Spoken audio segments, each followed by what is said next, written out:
Nombre chapitre 5, traduction Louis II. L'Éternel parla à Moïse, et dit. Ordonne aux enfants d'Israël de renvoyer du camp tout lépreux, et quiconque a une gonorrhée ou est souillé par un mort. Homme ou femme, vous les renverrez hors du camp, afin qu'ils ne souillent pas le camp au milieu duquel j'ai ma demeure. Les enfants d'Israël firent ainsi, et ils les renvoyèrent hors du camp, comme l'Éternel l'avait ordonné à Moïse, ainsi firent les enfants d'Israël. L'Éternel parla à Moïse, et dit. Parle aux enfants d'Israël, lorsqu'un homme ou une femme péchera contre son prochain en commettant une infidélité à l'égard de l'Éternel, et qu'il se rendra ainsi coupable. Il confessera son péché, et il restituera dans son entier l'objet mal acquis, en y ajoutant un cinquième, il le remettra à celui envers qui il s'est rendu coupable. S'il n'y a personne qui ait droit à la restitution de l'objet mal acquis, cet objet revient à l'Éternel, au sacrificateur, outre le bélier expiatoire avec lequel on fera l'expiation pour le coupable. Toute offrande de choses consacrées par les enfants d'Israël appartiendra au sacrificateur à qui elles seront présentées. Les choses qu'on aura consacrées lui appartiendront, ce qu'on lui aura remis lui appartiendra. L'Éternel parla à Moïse, et dit. Parle aux enfants d'Israël, et tu leur diras, si une femme se détourne de son mari, et lui devient infidèle. Si un autre a commerce avec elle, et que la chose soit cachée aux yeux de son mari, si elle s'est souillée en secret, sans qu'il y ait de témoin contre elle, et sans qu'elle ait été prise sur le fait. Et si le mari est saisi d'un esprit de jalousie et a des soupçons sur sa femme, qui s'est souillée, ou bien s'il est saisi d'un esprit de jalousie et a des soupçons sur sa femme, qui ne s'est point souillée. Cet homme amènera sa femme au sacrificateur, et apportera en offrande pour elle un 10e d'épha de farine d'orge, il n'y répandra point d'huile, et n'y mettra point d'encens, car c'est une offrande de jalousie, une offrande de souvenir, qui rappelle une iniquité. Le sacrificateur la fera approcher, et la fera tenir debout devant l'Éternel.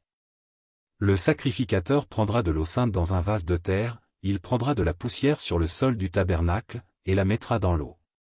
Le sacrificateur fera tenir la femme debout devant l'Éternel, il découvrira la tête de la femme, et lui posera sur les mains l'offrande de souvenir, l'offrande de jalousie, le sacrificateur aura dans sa main les eaux amères qui apportent la malédiction. Le sacrificateur fera jurer la femme, et lui dira, si aucun homme n'a couché avec toi, et si, étant sous la puissance de ton mari, tu ne t'en es point détourné pour te souiller, ces eaux amères qui apportent la malédiction ne te seront point funestes. Mais si, étant sous la puissance de ton mari, tu t'en es détourné et que tu te sois souillé, et si un autre homme que ton mari a couché avec toi. Et le sacrificateur fera jurer la femme avec un serment d'imprécation, et lui dira, que l'Éternel te livre à la malédiction et à l'exécration au milieu de ton peuple, en faisant dessécher ta cuisse et enfler ton ventre. Et que ces eaux qui apportent la malédiction entrent dans tes entrailles pour te faire enfler le ventre et dessécher la cuisse. Et la femme dira, Amen. Amen. Le sacrificateur écrira ces imprécations dans un livre, puis les effacera avec les eaux amères. Et il fera boire à la femme les eaux amères qui apportent la malédiction, et les eaux qui apportent la malédiction entreront en elle pour produire l'amertume. Le sacrificateur prendra des mains de la femme l'offrande de jalousie, il agitera l'offrande de côté et d'autre devant l'Éternel, et il l'offrira sur l'autel. Le sacrificateur prendra une poignée de cette offrande comme souvenir, et il la brûlera sur l'autel.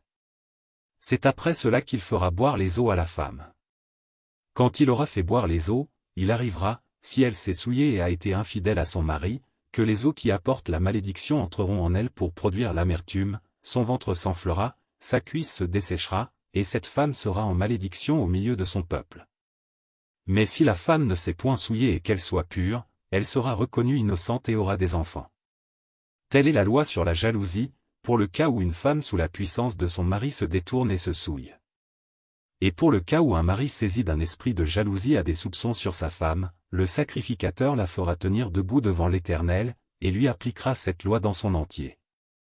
Le mari sera exempt de faute, mais la femme portera la peine de son iniquité.